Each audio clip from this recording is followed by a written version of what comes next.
Hello and welcome. This is Laren with the Fantasy Grounds Academy. Today we were going to take a look at some homebrew and some setup, that sort of thing. Not really any specific planned agenda other than to try to show you some things that can be done with the platform. Also going to take a look at some tools and some things to keep in mind when you're preparing for your games or you're creating content. So there is something I wanted to cover that I hope that most of you already know, but if you're not sure, when you are using Fantasy Grounds and you're actually in a session such as I am right now, you can eventually be tempted to click on the X button and exit out improperly. So what happens is you end up closing down Fantasy Grounds and then you may not save the work that you've put into it. So that would be very detrimental if you did a lot of work. Fantasy Grounds saves every 5 or 10 minutes. I don't know what the actual interval is, and there's no indicator when it's saving. So you really don't know when it's going to save the content. So if you do a lot of copying and pasting and then you exit out of Fantasy Grounds the improper way, you can lose some data. So the proper way to actually exit, since there's really no exit button, is you right click on the background, you click the little exit session, which comes up when you right click, and then there is an arrow that says return to launcher. So if you click on that, it'll actually save the program and anything you were working on, and it will write it to the hard drive, and it will become saved with your campaign.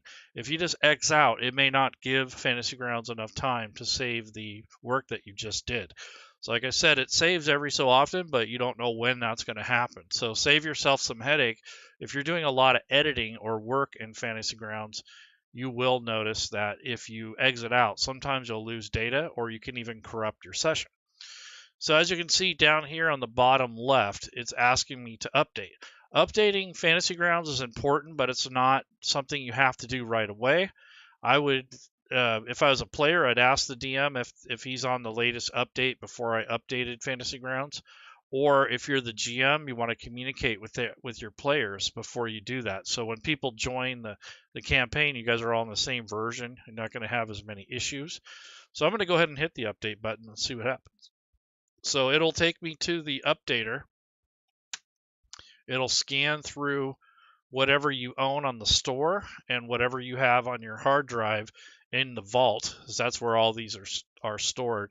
The vault is actually encrypted, so you can't really crack any of those. But if you want to troubleshoot, like maybe you're having problems with Fantasy Grounds, you can delete one or more of those vault files in order to help troubleshoot a problem, and then you would re-update Fantasy Grounds, and it would give you some of these updates and fixes, and might solve your problem. So right now it looks like it's updating the core RPG. There's some updates to Call of Cthulhu 7th edition. So that's what it's essentially doing, is going through all the rule sets. There is no way to differentiate between what updates you want or not. That is not a feature that's available yet. It has been requested from time to time. Some people don't want to update everything at once, but that's how the updater has worked traditionally, so there's not much you can do there. It looks like they're updating or adding more content for the map pack. So that's being updated because I have the Fantasy Grounds art subscription, which is kind of handy when you are going to make maps in Fantasy Grounds. So now that it's done updating, it will restart and bring me back to the launcher. So in the launcher here, I'm going to go to load campaign, and this was the campaign that I was working in. I labeled it work underscore D&D 5e underscore the mirror, because that's the homebrew content I'm working on. And then it's only extension I have for this is a font extension. I don't have any other fonts or any other extensions loaded. So this is just a work campaign. So the idea is when you're actually working with Fantasy Grounds and you're doing updates and those sort of things and testing out new extensions and actually making your own content, you want to have a work folder that's separate from your campaign in case it gets corrupted.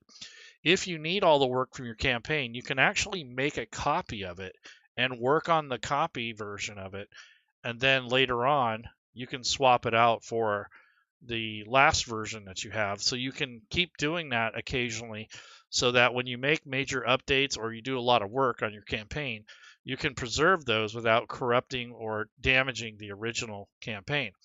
If you work inside of your campaign and you're only creating a few things, not so much a big deal. But if you want to use that content, like if you make a bunch of different things or assets in Fantasy Grounds, you can save that and export it later on in other campaigns. So it's a little bit more difficult to build as you go. It takes a little less time up front, but on the back end, you actually end up spending more time doing that than you would creating everything at once and staying in the same tools or the same data when you are creating content. So it is kind of a scope thing. There are 3 or 4 different things that you might be doing in Fantasy Grounds. You might just be altering or changing a few things, which isn't too hard and not very time consuming. You're just kind of building on what's already there. Then you kind of have the people who are converting an entire product from PDF over to Fantasy Grounds.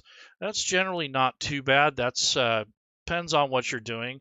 Adventures and such are a lot easier, but rule books and reference manuals and stuff are a little bit more work, and it's very time consuming. And then, of course, there's world building, where Fantasy Grounds doesn't inherently support world building, although there are some extensions out there that have facilitated this. So you can do it. It's just not very conducive if you are going to work outside of Fantasy Grounds. So most people use a thing like World Anvil or one of the other content building websites to keep track of a long ongoing campaign or a bunch of world building that they're working on. So it's kind of up to you what the scope and what your needs are with the platform. So we're going to go into some tools and we're going to talk about some of the best practices, and we're going to look at some tools to help you with content building. And then also we'll talk about Fantasy Grounds and some things that you may want to enjoy while you're building.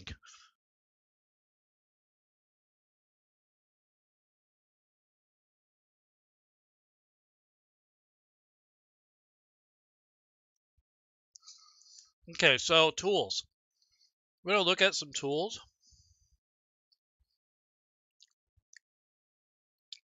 So one of the main tools that we will use for Fantasy Grounds is Notepad++.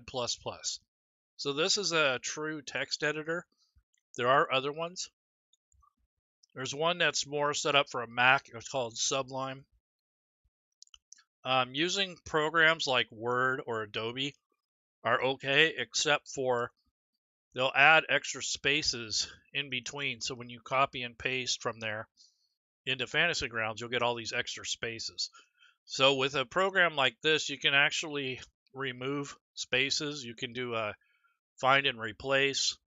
You can do a lot of editing before you paste it into Fantasy Grounds. And that's very important, and it will help you when it comes to creating content, doing conversions, that sort of thing. So you can actually get a idea of what you need to put into Fantasy Grounds in order for it to parse correctly, or if you want it to look formatted a little ahead of time so you're not doing it all in Fantasy Grounds. It just kind of depends on what you're doing and what the content is. So Notepad++, it's free, it's online. I think there's different versions of it for Linux, and it is a pretty robust program that does a lot of different things. You can create macros, so once you get familiar with it, you can record your actions, and then when you're done, you can save it as a macro. And then whenever you have a certain type of text you want to work with, you can run that macro and it'll do all the things ahead of time, or it'll automate those processes so you're not constantly going back and redoing the same thing over and over.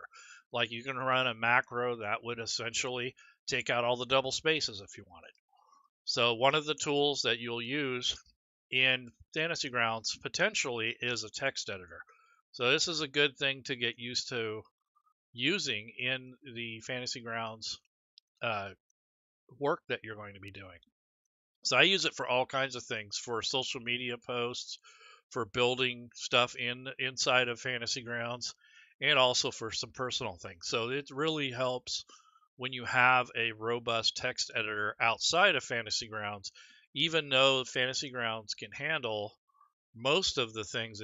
There are some things that may or may not translate well into Fantasy Grounds. So it's good to have some sort of tool to work with.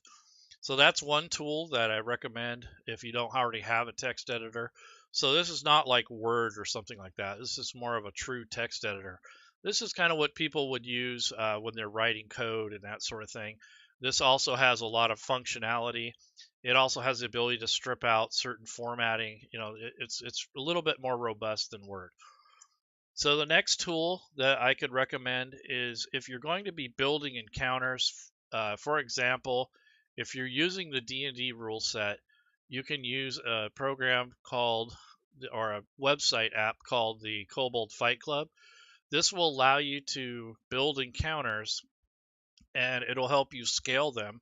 And you put in the number of players and the party level, or you can add individuals so that if you have a mixed group with different levels, you can do that.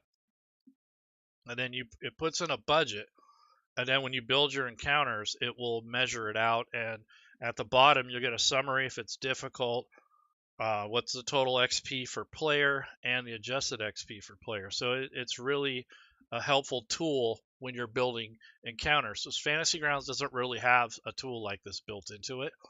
So this was be something that you might use.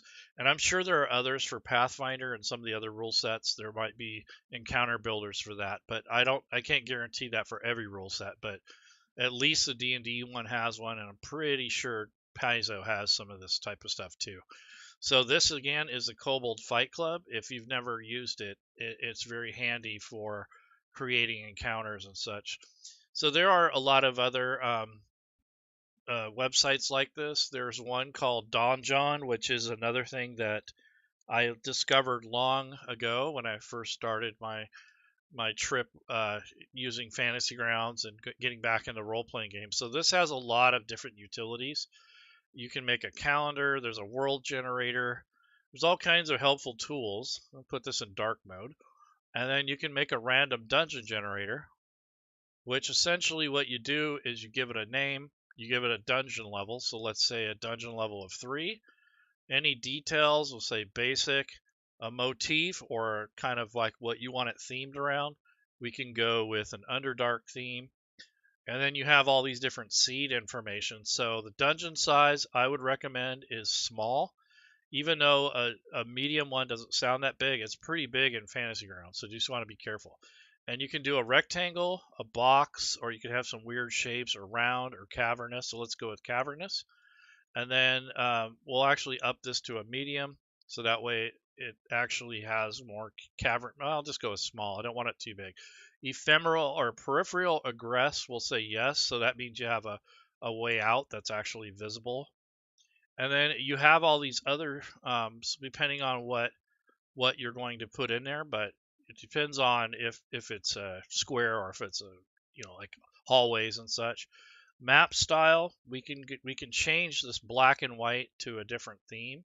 So we can go to sandstone or marble or whatever texture you like. And let's see if there's any others that might look better. Let's go with a marble one. So you could do that, like if you had a dwarven type thing. We can go with an infernal. So if you had like a underdark kind of demonic thing, let's go with that. I like the way it looks. And then for the grid, you can do hex, you can do squares, or no grid at all. So I'm going to go ahead and leave the grid on here. I'm not too worried about it, but I would probably turn that off for Fantasy Grounds. So let's go ahead and do that. So I'll turn the grid off just so we have some variation, and we can have the ability to scale it without being confined to their scale. So then we're going to hit Construct Dungeon. And what this does is it takes all that stuff in consideration. It makes a new map, but then it also creates some wandering monster encounters. And it has a legend down here, which we don't really have to worry about because this is a small map and it's a cavern. But it does have 2 areas. So a tile labyrinth covers the floor. Several headless statues are scattered throughout the room. That's in this area. And then down below in area 2, there's a burning hands trap, and there's a hidden locked chest in that area. And it gives you some idea of what's inside there for treasure. You can download this, as you can download the map, you can do the player's map, you can print it to scale. The TSV file has been depreciated, but you used to be able to take this and convert it into the Dungeon Painter Pro, and you would actually map that out for you, but I don't know if that functionality is still there. There's an HTML mode, a PDF document, and a JSON document. So there's different ways that you can actually export this. So if I wanted to just get the map or the player's map, I can do that. So I'll do the player's map without all of the symbols. I don't need those for a simple room. So it's working on the file itself, and it's going to generate the image. We can put that in Fantasy Grounds and use that as our starting point. So this was also covered about a month ago by Brad from Smiteworks. He also worked on this, but I just wanted to show you the tool. I'm not going to just solely stick to this, but this is a very helpful GM tool, especially if you have writer's block or you're not sure where you're going to go with your project. So I'm going to open up this map, and what I'm going to do is I can put it in Canva or another program. So I'll do that. Just take this image, copy and paste it, and put it into Canva. So Canva is another tool that I use to create content with. So while that's loading, I can bring Canva over here and just kind of show you what I'm doing with that. So here's the actual image that it generated. So if I hit copy on this, and then I actually go to Canva, let's see if I can get back to it. So Canva, yeah, so this is a program I'm using to arrange images. So it's another tool. So Canva is free or paid. If you have the paid version, you have a lot more options and you have a lot more assets to work with.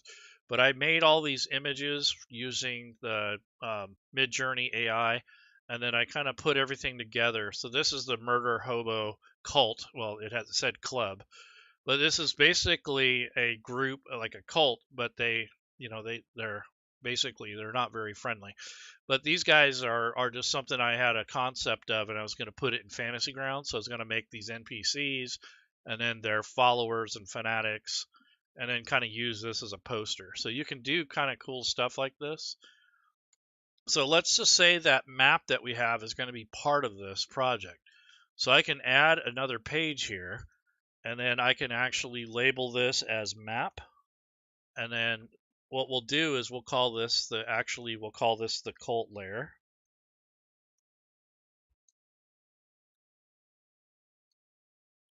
And this will be helpful, so we can decorate it or we can do whatever we want.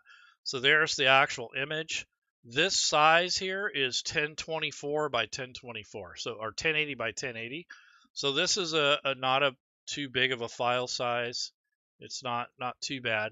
And what we can do here is, if you have any other assets like rocks or something like that, you can add those. So if I have the assets, my uploads, I can actually take those and put those in. So let me try some rocks just to see if I have any here.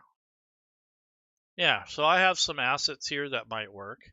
So here's some pictures I must have put in a long time ago. So I can grab those and just kind of put them inside of this map to kind of give a little bit more variation. I can turn it. So you can do stuff like this in Fantasy Grounds, but I think this one works a lot quicker and is a lot less technical than doing it inside of a program. There are other map alternatives out there, such as ArkenForge or MapForge or any of those other programs. Some of them will even export the line of sight and the walls for Fantasy Grounds. So it depends on what suite that you have. But this is basically just some ideas that you can use to create content for Fantasy Grounds. So Canva is a really cool program for doing this sort of thing. So I can even borrow the elements from this to put over in here. So this compass thing, or this dagger thing, I can use this as my compass too. Let's see, we'll do allow. Okay, so what this does is it gives some continuity to this. So it kind of gives it some ability to where you can theme it. And then you can actually maybe put N for north up here on the north part. So I might take this content here and copy it and then paste it over here. And then what I might do is just change the text in here to north. And then I can go in and change the effects on this so it's more of a solid. So I can do something like that and then change the thickness a little bit so it's not too crazy. And then I'll just put this over here and make it smaller so it kind of lines up better. So you can do something like that to kind of make the map more interesting. And then, like I said, you can use these assets. But if you don't like the colors, you can actually edit these and you'll put in whatever kind of filters or tools that you want. So there's all kinds of cool filters for this so that you can make things look a little bit neater or a little bit more themed for whatever you're looking at. So this is just different aspects of the program that you can use depending on what it is that you're doing. So this is just a way to make things more interesting and give you more options when you're creating content. So this is just a really quick tool that you can use to kind of combine free resources online. I also use GIMP to remove and make transparencies from. So I'm going to pull up GIMP here and show you just a kind of a usage or use case. I'm not going to show you how to use GIMP. It's going to take too long, but the most part that I use it for is for removing the backgrounds. So it depends on what it is that you want to, what you're trying to achieve. But Canva also does a pretty good job of removing different pieces of background. So for instance, if I wanted to use a photo from something, I don't know, maybe it's something I want. So maybe I want a skeleton picture or some kind of creepy looking skull or something. So skeleton skull, let's do that. And you can find this stuff in Canva. They have their own assets. But now that I have this, maybe I want to use this thing here. This already has the PNG cutout, but I want to find something that doesn't. Just for instance, oh, this one already does too. Well, what do you know? the time I need it, okay, let's do this. So we'll just use the skeleton, for example. So I'll just, actually, that's more of a medical supply thing. I don't want that. We'll use that. That looks more fantasy based. So we'll copy this image, and then I'll come over here to GIMP and use this as something to embellish or add to, or maybe I'll make another page with a whole nother thing in it. So I'll hit Control V to make a copy of it. Now this actually has white in there, so let me change the background so you can kind of see what I'm saying. So we'll do a black background. So this is what I got to work with here. So what I want to do is cut out the background. There's some of this white here. I don't want that. So if you go to Edit Photo, there is a tool called Background Remover. So if you have the Pro version, the paid version of this, it'll actually take that out for you. So it's a lot easier to do, but you can also do that in GIMP as well. So if you use GIMP, you can actually put a mask on something and then use the fuzzy select and choose the colors that you want to remove, that sort of thing. So you can use GIMP to kind of do that sort of thing or some quick editing. But this might be something that you want to use in your campaign also, maybe to represent something. So we can actually tokenize this if we want. So I'm going to do a little bit of editing on there so it doesn't look so generic. So maybe some of these color touches on here might give it that look that we're trying to achieve. So I don't think I want the purple, but you know what I'm saying. You can do all kinds of interesting things. Yeah, so I kind of like with a little bit of yellowing to it, kind of gives it that older kind of look to it. It's not bleached. We can do something like that. And then there's other filters too. So you not only have that, but there's a whole bunch of, like here's this duotone thing where you can actually make this more of a black and white or some kind of ochre color.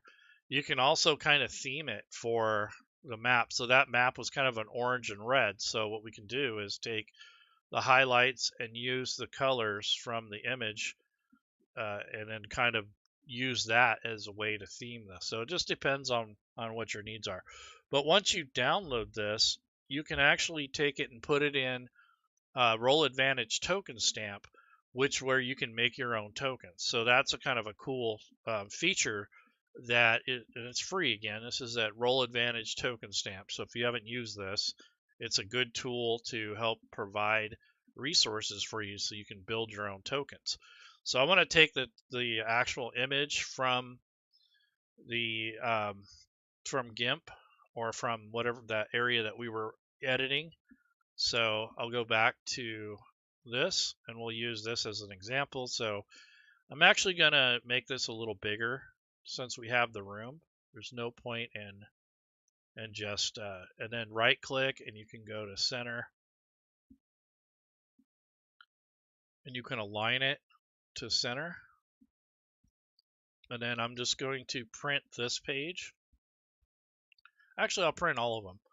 So I'll go to share and then download. And then you can use transparent background, which cuts out the excess color back there if you want that. And then I'll hit download. And it's going to download all three of these images as image files. These will be PNG files. So they are a little bit higher quality.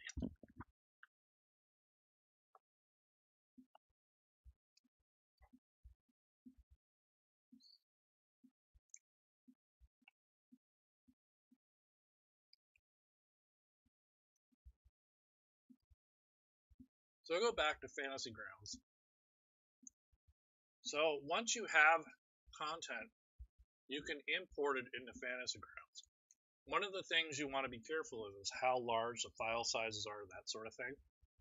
So you don't want gigantic maps, those sort of things, because those actually cause a lot of burden and it actually will start lagging your system.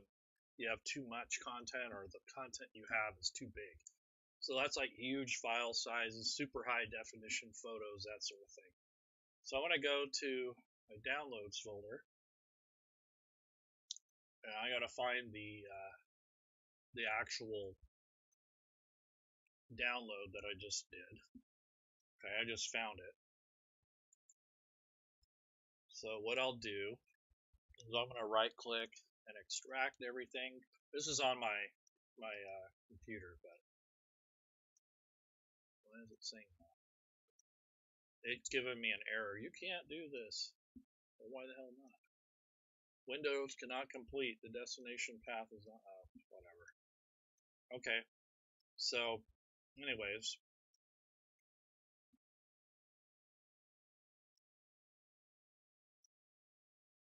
let's see what happens. So I'm going to open it and extract all. There we go.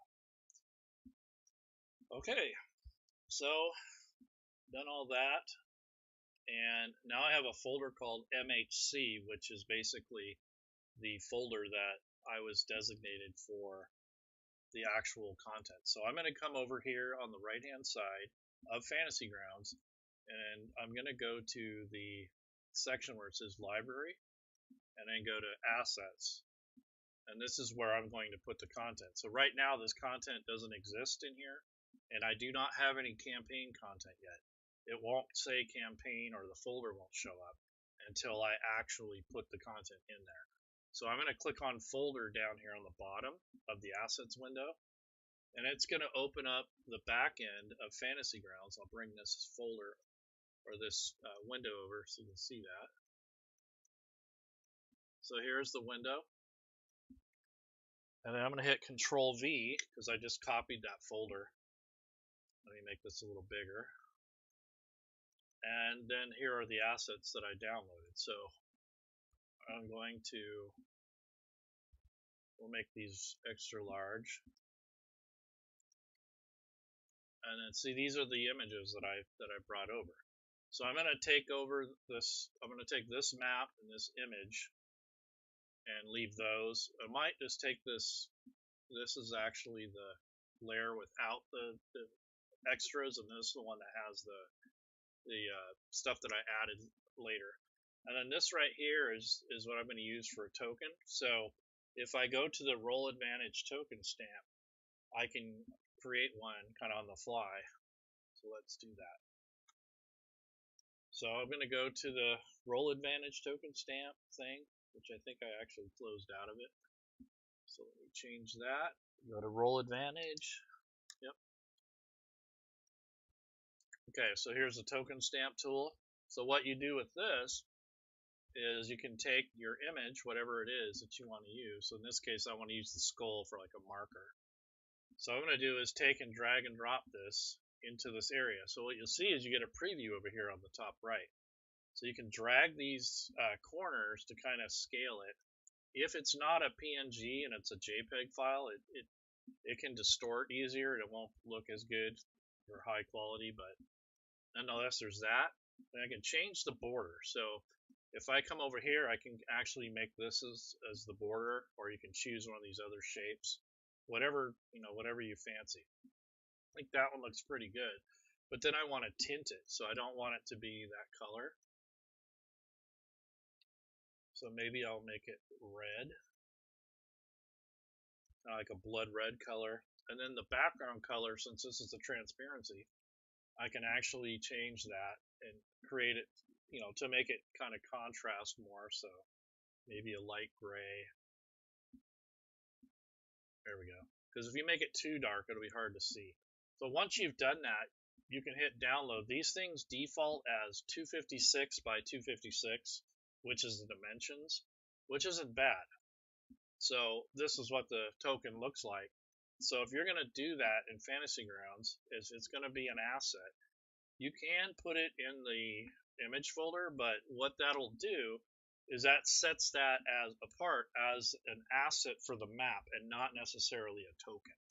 So if you want a token, you have to put the image that I just made as an example into the actual tokens folder or section in Fantasy Grounds or in a folder within your campaign. So I'm going to go and grab that image in my downloads folder. Let's see, where is that? There we go. Okay, so here's the token. So I'm just going to cut and paste this. So I'm going to cut this out of here and then go back to where I was.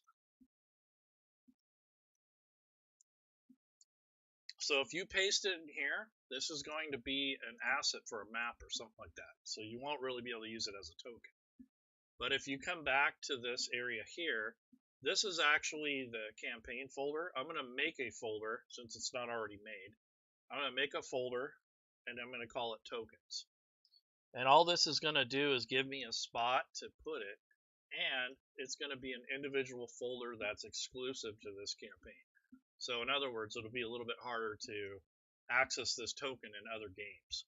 So that's the difference when you're putting in content in Fantasy Grounds. You have an upper level, which is where you want to put things that you're going to access from different campaigns. So if you have images or modules or portraits or tokens that you want available in all your games, at least for the rule set, you put them in there. If you only want to use it in a certain campaign folder, you go to the campaigns and you come over here where I've got the work folder, and then here is where I've actually placed it. So it's a little bit buried into the folder structure, and it's exclusive or more exclusive to that map. You can still access it, but you got to go through all those hoops.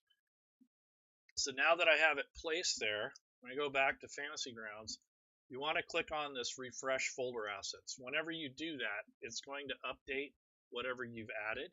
And in this case, it actually made a folder. So now I have a folder with all those images that I imported.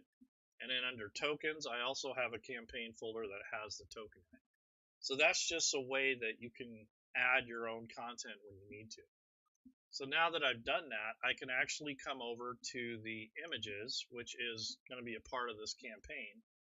And I'm going to make a group, and this group is going to be called Group 1 by default. So I just use this little drop down, hit the edit button, and now I'm going to edit it and change the name. So I'm going to call this the MHC, the Murder Hobo Cult Adventure or something.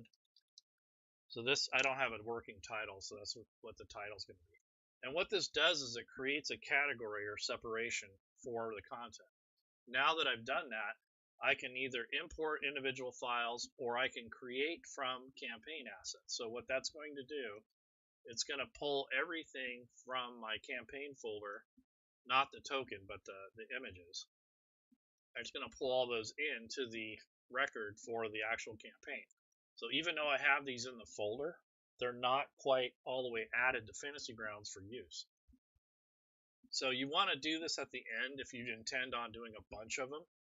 You can do it one at a time, no problem. But what's going to happen is that when you go to create this from campaign assets, you're going to be doing that 100 times.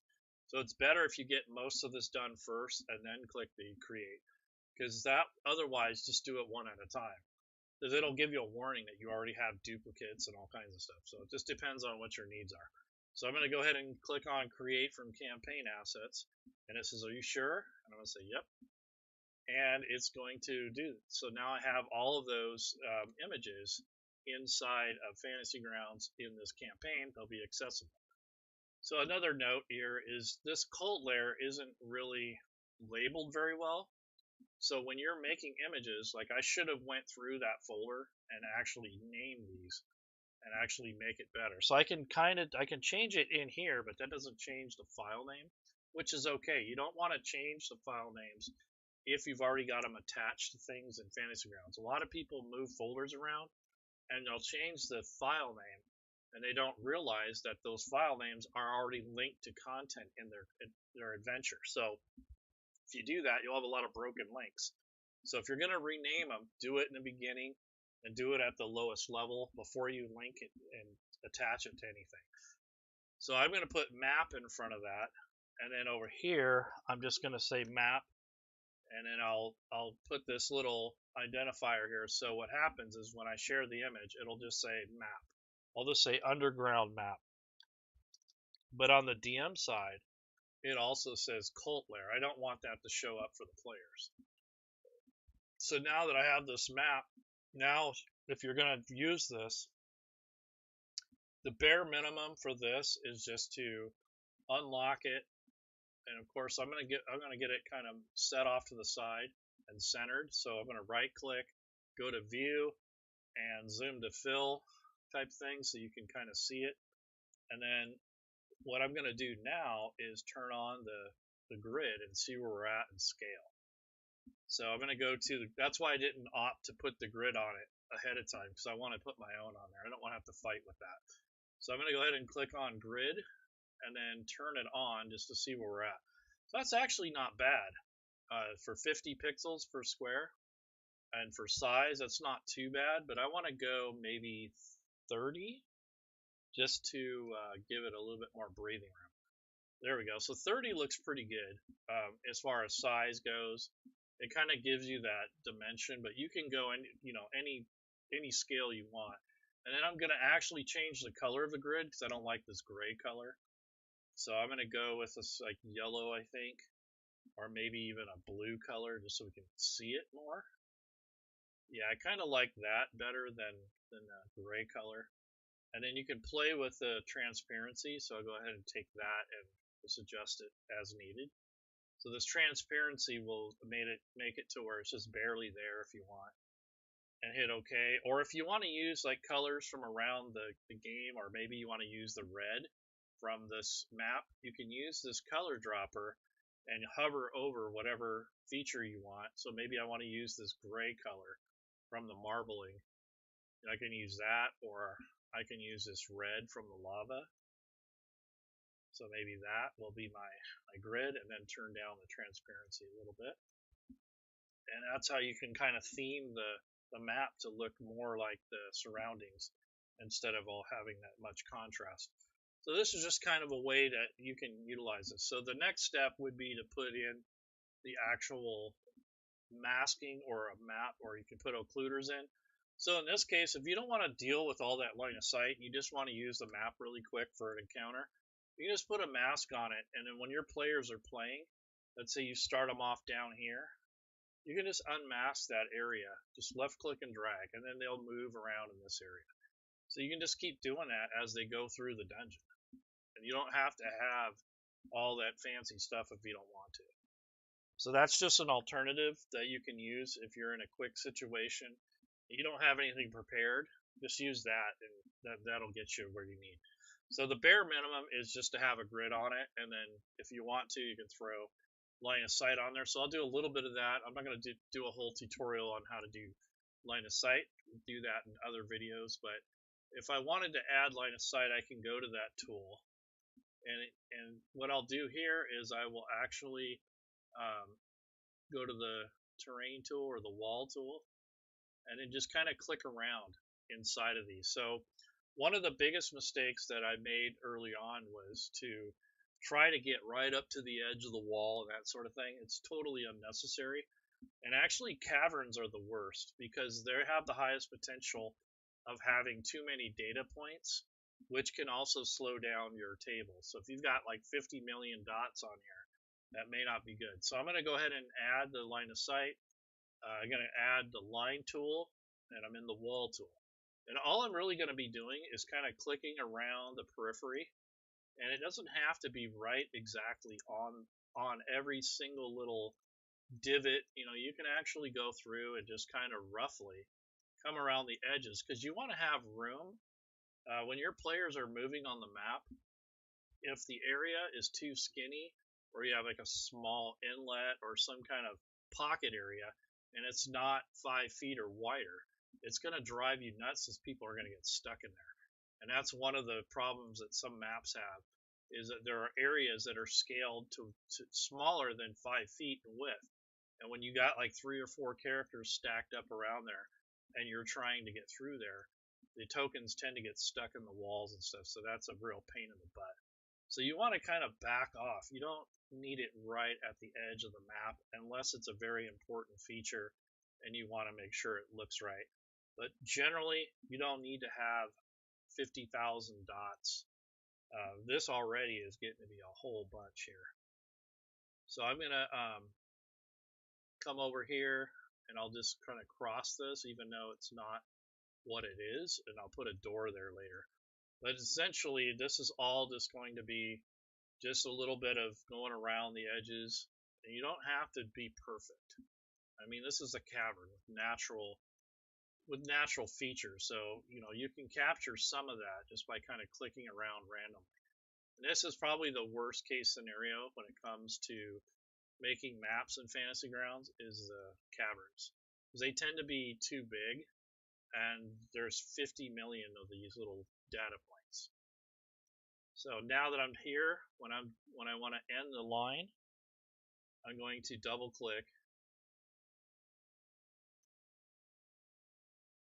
right there. That joins it together. So this is all the line of sight that I'm going to need. If I want to adjust these, I can come back and move some of these points around after the fact. But see, like some of these aren't even necessary. Some of these dots, like these right here, right next to each other. So what there is a tool called Simplify Selecto Occluders. So what I can do is double click, and it selects every single one of these little dots in this line. And then I click this little down arrow, and it removes probably a quarter of those dots. So anything that's too redundant or not required, it'll take that out. If you overuse it, you might ruin a feature or break a wall or something like that. And then you can actually move the whole thing as one unit if you want. What I'm going to do is just kind of redrag a couple of these points. This is a narrow area, and this is what I was talking about, players getting stuck in here. It's not good. What happens is they'll come in here, and if that's too narrow, like if I have this like up here, and they try to come through that choke point, it's really difficult for them to get through there, and then the tokens get stuck, and you end up having to move them out. So if you have a map that has the line of sight too close to the wall, or there's not enough room, you're going to want to deal with that. And this thing here is probably a divider in the wall, so I'll go ahead and also do something like this. So I'm just going to come in here and grab the wall tool and make that. So that's really all I had to do. And then down at the bottom, this might actually be a door. So I'm going to take and, oops, I'm in the draw mode. I need to make sure that I'm selection mode. So I'm going to take and drag this down to this point here where this line is. I'll move this point down a little bit. And I'll put a door here. so that players can come in and out of that area. So I'll go to the actual door tool, go to the rectangle tool, and if I left click and drag, it'll automatically cut the center line out. So I'm just going to come through here and kind of get a pretty close to that. It's pretty good right there. And see, the center line is now cut out, so I don't have to worry about doing that. Used to be a manual process. So now I'm going to go back to the selection tool and make a couple more edits or adjustments. So this is stuff you can do later after you've already placed everything. So if you don't like the positioning of your dots, you can always come back and move them a little bit. So this is just kind of give you that more of a natural look and not so regiment like a wall, like a worked stone wall. So this is just a quick thing that you can do. If I wasn't explaining this and I was actually just doing it for a campaign, I'd already be done with it. My rule of thumb, though, is if I have to spend more than an hour, it's probably not worth my time. So that's just some of the things you can do here. Now, if you have assets from Fantasy Grounds, you can add more assets. So remember, I did this in Canva, but maybe I want to have other assets in here. So you can go to your assets folder, and then you want to go to images up here on the top. And what you want to do is on the search engine area, you have to have 3 characters. So if it's only 2 characters, you can put a space or an underscore, and that will also help with your search. So what I want to do is type in a stalagmite just to see what if I have those kind of, I should. So I'm going to type in stalag and hit enter. So here's a plethora of different stalagmites. Obviously there's more, so I kind of like these better than these, but these are more 3D looking. So if you're going to use stalagmites throughout the cavern, pick a couple different ones and put them down in your hotkeys. So I might grab this and put it down here, and then I'll grab this double one and put it down there as well. So what you'll do is build up a collection down here on the bottom, and then when you're actually running, getting ready to set up, you'll have different variations and options down here, so you don't have to keep coming back and searching for this stuff over and over. And while I'm here, I want to go and find a skeleton, just some kind of undead looking, or bones that stick in, out of the dirt. So see if I have any that are kind of laying down and not actually standing upright. So I might have like a body or something. So here's a pile of bones, so maybe I'll use that. I don't like the way it looks, but it's better than some of these other tokens that I have. So yeah, here we go. So here's a body right here. Here's a pile of bones.